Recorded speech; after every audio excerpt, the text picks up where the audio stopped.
Hi guys, చాలా రోజుల తర్వాత ఒక వీడియో అయితే పోస్ట్ చేస్తున్నా. ఇక్కడైతే నేను ఒక చిన్న మాన్స్టర్ పాండ్ అయితే తయారు చేస్తున్నా. ఇదైతే స్ట్రక్చర్ బ్రదర్. అయితే ఈ కర్ర అయితే ఇక్కడ పెట్టేసి ఇంకా 4 పక్కల టార్ప్ అయితే వేసేసుకున్నాను. అదైతే వీడియో తీయలేదు, నేను ఒక్కడనే ఉన్నాను. ఇప్పుడైతే మా తమ్ముడు అయితే కెమెరాతో వీడియో తీస్తాడు. భయ్యా వాటర్ కింద నుండి పైకి తెచ్చే వరకు ఉంది భయ్యా, క్యాన్ని కింద ఇంట్లో నుండి డాబ్ మీద దాకా. అయితే మన అలిగేటర్ గారు అయితే ఇంకోండి చూడొచ్చు. దీనికి ఒక నేమ్ కూడా మీరు కమెంట్ అయితే చేయండి. సో ఇదైతే దాదాపు ఒక 8 to 10 ఇంచెస్ ఉంది. నేనైతే హైదరాబాద్లో కొన్నా, మీకు చూపించలేదు ఇన్ని రోజులు బట్టి.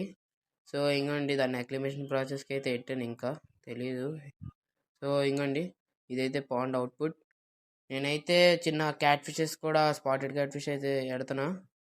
చూడొచ్చు ఈ క్యాట్ ఫిష్లు అయితే ఒక 4-5 ఇంచెస్ ఉండొచ్చు. సో నేనైతే చిన్న హైడింగ్ స్పాట్స్ అయితే పెట్టాను రాక్స్ కింద అలాగా. అందుకే అలిగేటర్ గార్డ్ నుండి అయితే ఇవి సేఫ్గా ఉంటాయి అనుకుంటున్నా, మరి డౌట్ ఏమల్లా తినేయచ్చేమో. అలాగే ఒక రెడ్ టైల్ క్యాట్ ఫిష్ కూడా ఆర్డర్ అయితే చేయడం జరిగింది. నేచర్ వివేరియం అన్న బ్రో దగ్గర నుండి అయితే, వెస్ట్ బెంగాల్ అతనిది, నా క్లోజ్ ఫ్రెండ్ దాదాపు. సో ఈ క్యాట్ ఫిష్ని అయితే నేను ఇటుక మీద అయితే ప్లేస్ చేసా. చూడండి ఇదైతే ఎంత బాగుందో, దాని మీద పేటర్న్స్ అయితే. ఇందులో అయితే మేల్ ఫీమేల్ అయితే నాకు తెలీదు, నచ్చింది కాబట్టి నేను నా లోకల్లో అయితే పేరు కొనేసా. ఇదైతే కవర్లో అయితే చాలా ఫాస్ట్గా తిరుగుతుంది, సో పట్టేసుకున్నా.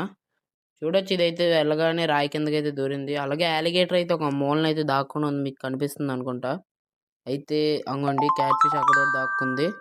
సో మీరు చూడొచ్చు గాయస్, తొందరలో అయితే ఆర్టీసీ కూడా రాబోతుంది, అంటే రెడ్ టైల్ క్యాట్ ఫిష్. అలాగే నా అలిగేటర్కి అయితే ఒక మంచి నేమ్ కూడా కమెంట్ చేయండి మర్చిపోకుండా.